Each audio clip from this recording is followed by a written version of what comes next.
નમસ્કાર, હું માહિલાઈ સરસ્વતી સૌર્ય ન્યૂઝમાં આપનું હાર્દિક સ્વાગત છે. પાટણના ચિત્રકૂટ નગર સોસાયટીમાં ધૂળેટીની પર્વ ઉજવણી કરવામાં આવી. પાટણ સહિત જિલ્લામાં ધૂળેટીનું પર્વ રંગેચંગે ઉજવાયું. અમુક લોકોએ પાણીનો બગાડ અટકાવવા તિલક હોળી ઉજવીને પરંપરાગત રીતે ઉજવણી કરી હતી.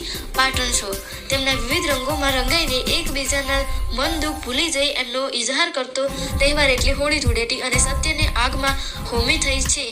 તેની સાથે હંમેશા રહેતા લોકોને ગીત અવશ્ય થતી હોય છે. ત્યારે હોળી પર ધૂળેટીના પર્વની નિમિત્તે લોકો વિવિધ રંગબેરંગી કલર રંગાયા અને હેપી હોળી ધૂળેટી પર્વની ખુશીઓ મનાવી શુભકામના પાઠવી હતી. પાટણ શહેરમાં ચિત્રકૂટ નગર સોસાયટીમાં ધૂળેટીના પર્વની ઉજવણી ભાઈઓ તેમજ બહેનો અને નાના બાળકોએ કૃષ્ણ કાનાની મૂર્તિને રંગોથી રંગીને ઉજવણી કરી. તેમજ ચિત્રકૂટ નગર સોસાયટીમાં કોમન રોડ માં ધૂળેટીની ઉજવણી કરવામાં આવી હતી.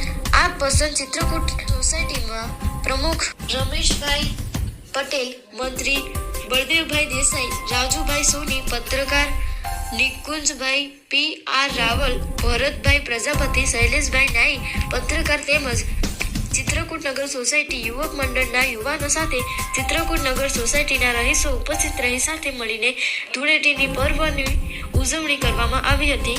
તેમજ પાટણ જિલ્લામાં પાટણ, સિદ્ધપુર, ચાણસ્મા, સમી, હારીજ, શંખેશ્વર, સરસ્વતી તાલુકાઓમાં ગત રોજ ધૂળેટીનું પર્વ રંગેચંગે ઉજવવામાં આવ્યું હતું. વહેલી સવારથી જ ખેલૈયાઓ ઢોલતા તાલે ઝૂમીને બુરા મત માનો હોલી હે ના નારા લગાવી એકબીજા ઉપર વિવિધ રંગો છાંટી મન દુઃખ દુશ્મની ભૂલી જઈને એકમેકને ભેટી પ્રેમનું ઉદાહરણ પૂરું પાડ્યું હતું. પાટણ શહેરમાં પણ દિવસભર ધૂળેટીની હર્ષોલ્લાસ સાથે ઉજવણી કરાઈ હતી. પ્રેમનો પર્વ એટલે ધૂળેટી. આ દિવસે દુશ્મનો પણ એકબીજાની દુશ્મની ભૂલાવી રંગો સાથે આ પર્વની ઉજવણી કરતા હોય છે. દેશભરમાં હોળી ધૂળેટી પર્વની ધામધૂમથી ઉજવણી કરવામાં આવી હતી.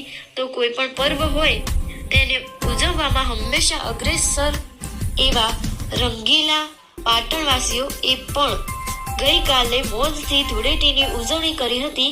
બાળકોથી માંડી મોટેરાઓ પણ આ ખુશીમાં જોડાયા હતા. બાળકોને તો મજા પડી ગઈ હતી.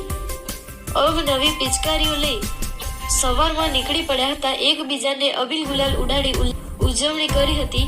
તો અમુક પરિવારોએ ગલીઓમાં ટેપમાં ગીતો વગાડી ગરબા રમતા જોવા મળ્યા હતા. તો અમુક લોકોએ પાણીનો બગાડ અટકાવવા તિલક હોળી ઉજવીને પરંપરાગત રીતે ઉજવણી કરી હતી.